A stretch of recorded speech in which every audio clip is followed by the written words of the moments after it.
Friends, in hearing the announcement of this particular telecast, I find that I have chosen quite a large subject, because neurosis covers a vast field. But we're going to limit ourselves to one particular aspect of the neurosis, namely the gloom in American life, and particularly in literature today. Now, it seems as if we're going to begin a long ways from that subject, because I'm going to begin talking about fleas. This really and truly happened. In a certain university, experimentations were made with dogs, not by vivisection, no. And the dogs were in two separate cages. The university professors wanted all the dogs clean when they worked with them. So in one cage were put dogs who had been dipped and washed and defleed. In the other cage, there were dogs that still had their fleas. I can remember when I was a boy, I think this was one of the first jokes that I ever laughed at, was why puppy dogs had curly tails, and I was told so the fleas could do the loop-the-loop. Well, in any case, these dogs had plenty of fleas. This was not part of the experimentation, but the professors noticed that the really nervous dogs, the neurotic dogs, were those that had no fleas. The dogs in the cages that had fleas kept themselves busy scratching all the time. But the other dogs that had no fleas, simply because they were caged, they began to develop a kind of a canine delinquency. And they howled and they shrieked, and this energy that they had to come out some way. And it came out in their nervousness. The other dogs had a purpose in life, at least briefly, namely to scratch off their fleas. That brings up the question, does a want of purpose have anything to do with hopelessness, and is it a cause of neuroses? Now, we're going to take one field, because perhaps there is no area or dimension of life which better reveals what people are thinking about, the advanced thinking, the novels, plays, and the theater in general. Now, literature today seems pervaded with a gloom and a hopelessness. Take, for example, the famous play of Albert Camus called The Plague. The hero of it is the Dr. Rieux. This doctor takes care of a plague. He builds laboratories. He spends himself and is spent in caring for the victims of plague. He even builds crematories to care for the countless victims. And he conquers it to some extent, but Dr. Rieux knows very well that the germs of the plague are in clothing, they're in furniture, and that very soon the plague will break out again. The assumption is, this is life. We get out of one difficulty, and then into another, and life ends after the succession. No hope, just tragedy. Then there's the novel of, who is it? I'm not sure. Cassec? The City Beyond the River. And this, too, is a symbolism of the turmoil and the neurosis of the modern soul. But, of course, being a novelist, one presents it symbolically. And in this particular story, there are two factories. In one factory, great big stones are broken up, crushed, and finally dissolved into fine powder. Then all of this powder is shipped to another factory. And when it gets into this other factory, all of this fine powder is boiled and made into big stones. Then all the big stones are taken back to the first factory. There they're ground again. Then they're shipped back again, and so the process continues. Any purpose? None whatever. Tense despair. Ernest Hemingway, the old man of the sea. Here he is battling with a shark whom he knows eventually is going to take his life. No prospect of success, no issue to life. Then there's Françoise Sagan. Bonjour, tristesse. Salute to sadness.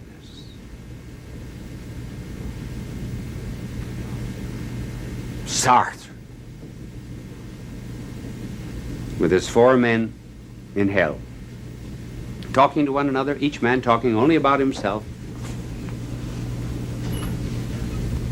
not concerned with anyone else. And when the curtain goes down, the last line of the play is, hell is others.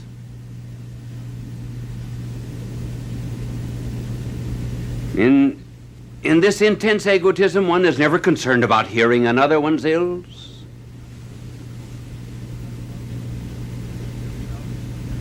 And the result is that there's a kind of a self-pity that develops, which is the keynote of modern neuroses. Self-pity. And that in its turn develops a queer kind of compassion that is found in modern life. Remember in the story of the Good Samaritan, he passed by the wounded man on the way from Jerusalem to Jericho. And it was said he was filled with compassion. And his compassion went out to others, so that he himself was willing to relieve himself, as he did financially and also physically, of his energy in order to help another. But in this self-pity of modern literature, there's a peculiar kind of compassion that is now becoming part of our ordinary life. Namely, for whom do you feel sympathy today?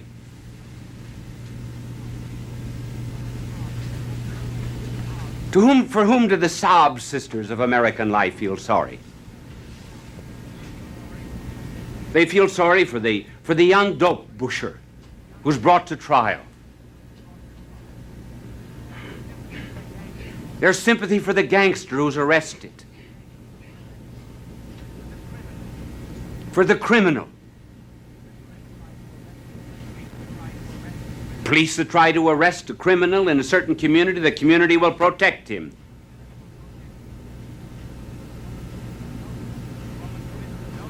A woman commits adultery, there's sympathy for whom? For her. Not for society that may have been damaged, and for the bad repute, for the destruction of the morals of the young. Sympathy is rather for the murderer than for the murdered, except in very few instances. For the young mugger instead of the one that's mugged.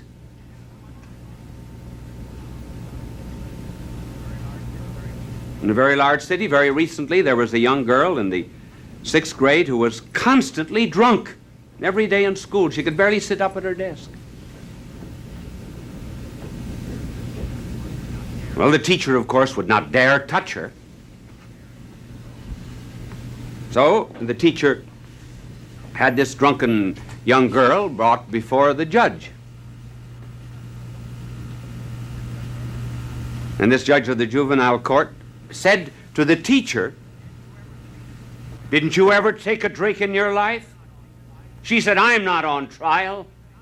He said, "Case dismissed."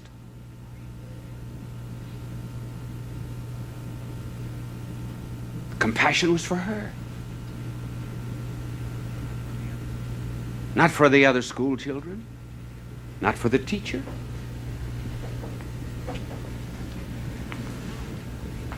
Now, where does this come from? Well, it's partly due to a loss of purpose.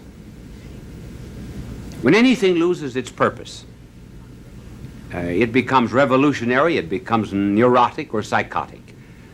One could, if a pencil were endowed with consciousness, you could make a pencil neurotic.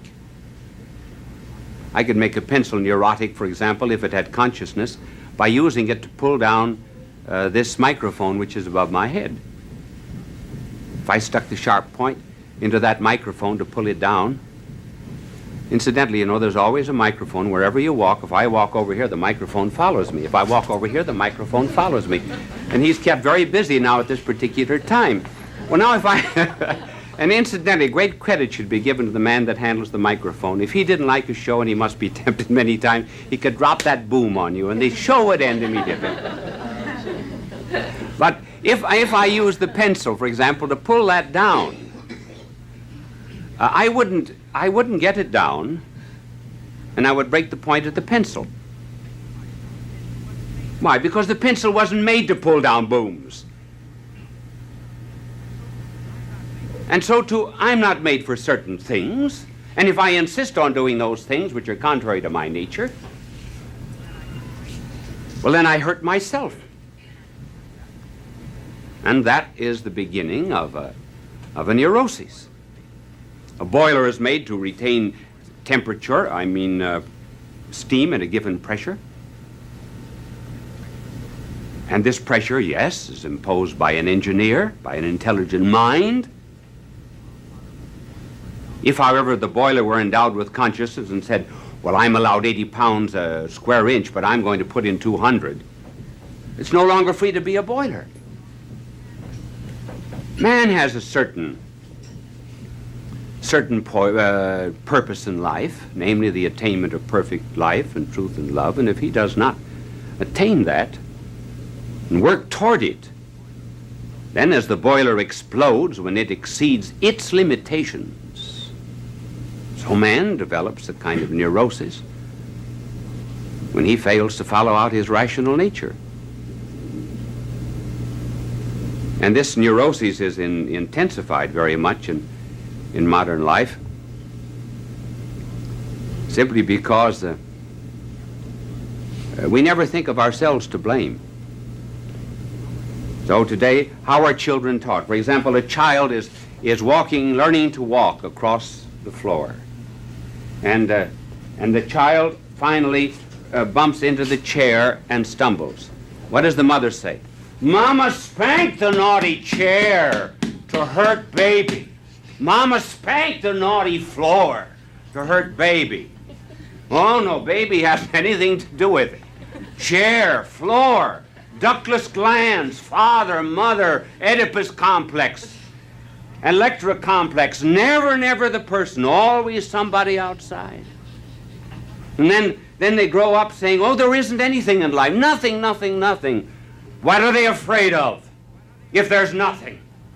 That nothing is a something to them. They call it an it. I'm afraid of it, whatever it be. Sure. It takes eternity to make a man despair. Pigs don't despair. Roosters have no psychoses. Pigs have no neuroses. They weren't made for the same thing man was made.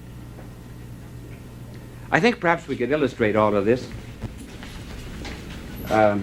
simply in terms of lines. And my lines will all be very simple, hence these will be good drawings.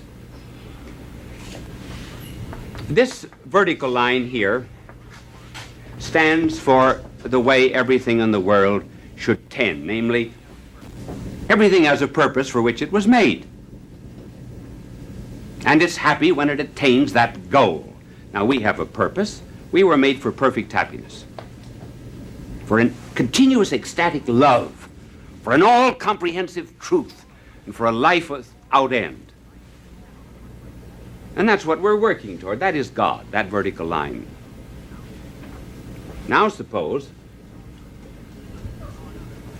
we draw another line which indicates man. This horizontal line here indicates man because man has a temporal process. In time, he makes progress in the acquisition of knowledge, the development of science, the assistance of neighbor, and so forth. The ultimate purpose of man, however, is what? Is to unite his will, his life, with the divine life. So that when man makes his life correspond with the divine life, he has happiness, as much happiness as one can find in this world. As Dante said, "In thy will is our peace." Suppose now, a man says, well, I'm not going to follow the divine will, which is this way. I'm going to cross it and negate it.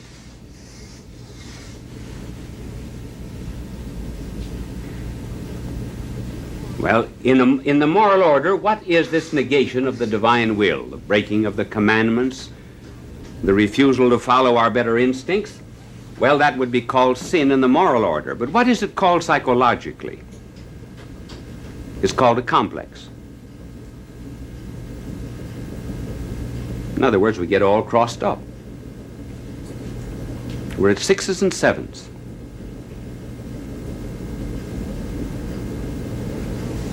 Suppose now one reaches the stage where he says, well, I'm going to completely eliminate the divine will and I'm going to live only for myself, my ego, and just have pity for myself. Then you have only the vertical line. The horizontal line, man. But time never solves anything. Never. Time of and by itself doesn't make anything better. For example, white fences don't become whiter with time, they become blacker. So if man, however, decides to pursue just his own selfish ends with self-pity in time, what happens to this line? It begins to curve.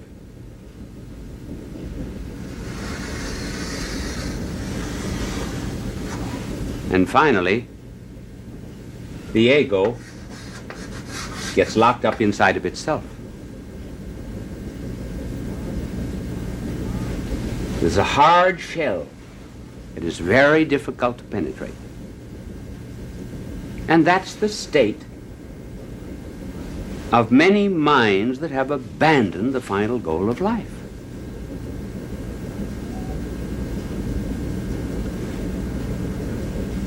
Now, there is this despair in life, in literature, and this false compassion. But is it as bad as it seems? I think it's the beginning of something good. Modern man is no longer proud of himself as he was 40 or 50 years ago. In the days when Huxley wrote his Brave World and H.G. Wells, Mr. Britling sees it through. Man is much more humble. And despair can be good, it can be creative. So if this be modern man here, see, we're making him a man. Oh, I know, I should make him a sad man. If this be modern man, there's still hope. And where does the hope come from? From the fact that man has a hole in his head. Really. Every man's got a hole in his head. He's got a hole in his stomach. His stomach doesn't provide his own food.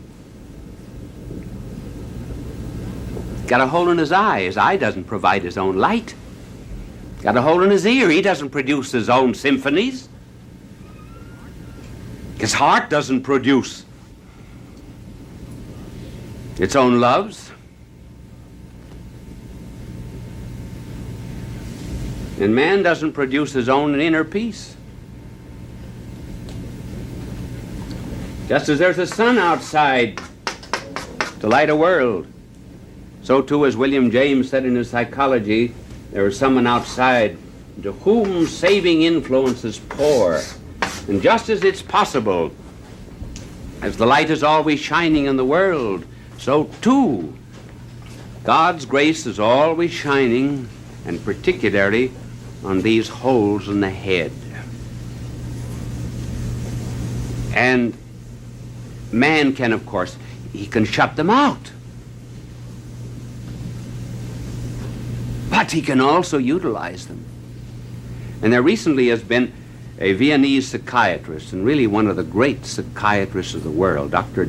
Dame, who has written on this particular work, namely on psychiatry, and on the salvation that comes from outside. You find it even in people who we didn't know, for example, were very saintly. Take, for example, the former head of the United Nations, Dr. Dag Hammarskjöld. He was always in contact with something that was divine. And many people who knew him did not know that fact. Now, I have been with a number of people who were prosperous. I've not found them always happy in their prosperity, and I found other people who had faith were very, very happy, even in their misfortune. And this man,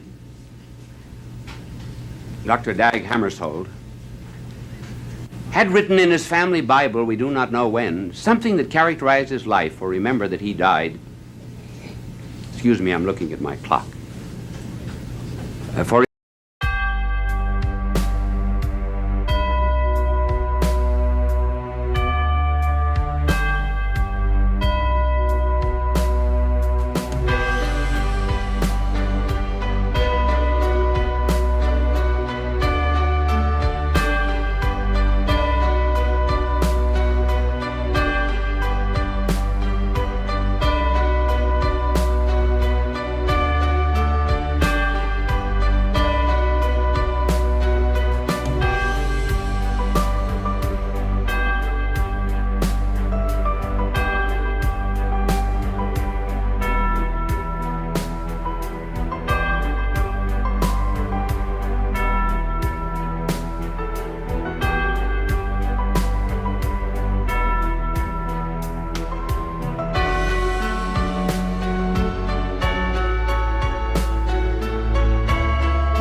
We could have had it all, rolling in the deep. You have my heart inside in your hand and you played it to the beat. Even if I have nothing, oh, haters hate cause I've got it all. Love is love even when I fall. Haters hate cause I stand tall. Love me, hate me, support or berate me, I don't care, it's all the same. Cause I've climbed so many peaks, it's all become a game. Even if I have nothing at all, haters hate cause I got it all. Love is love even when I fall. Haters hate cause I stand tall. Love me, hate me, support or berate me, I don't care, it's all the same. Cause I've climbed so many peaks, it's all become a game.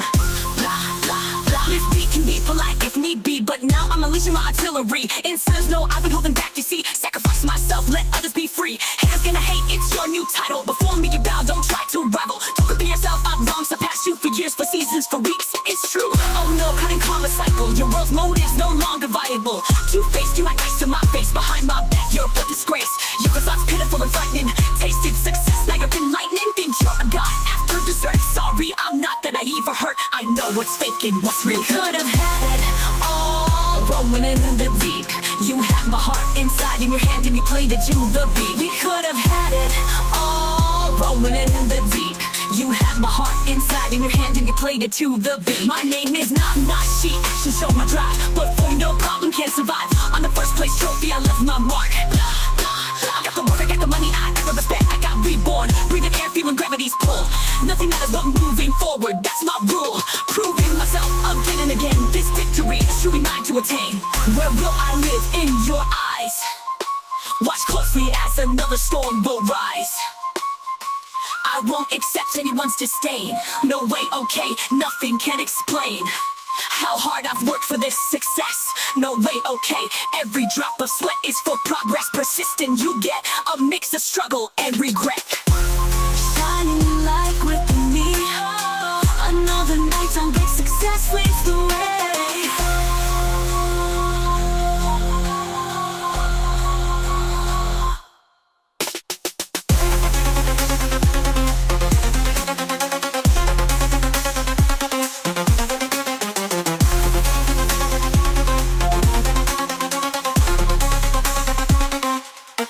We could have had it all, rolling in the deep. You had my heart inside in your hand and you played it to the beat. We could have had it all, rolling in the deep. You had my heart inside in your hand and you played it to the beat.